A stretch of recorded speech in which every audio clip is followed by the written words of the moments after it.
નમસ્કાર દર્શક મિત્રો, i7 ન્યૂઝ ગુજરાતીની સાથે હું છું આપની સાથે પાયલ બામણી। તો જોઈએ આજના મહત્વના સમાચારમાં।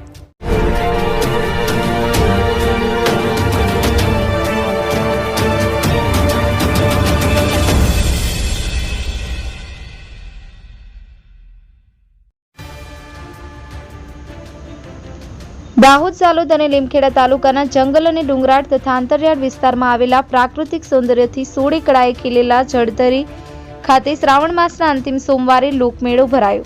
અમારા સંવાદદાતા દીપસિંહ બારૈયાના સ્થળ મુલાકાતના એક અહેવાલ મુજબ તારીખ 2/9/2024 અને શ્રાવણ માસના અંતિમ સોમવારે દાહોદ જિલ્લામાં આવેલ ઝાલોદ, દાહોદ અને લીમખેડા તાલુકાના અંતરિયાળ વિસ્તારમાં આવેલા પ્રાકૃતિક સૌંદર્યથી સોળે કળાએ ખીલી ઉઠેલા જળધરી મુકામે આદિવાસી લોકમેળો ભરાયો।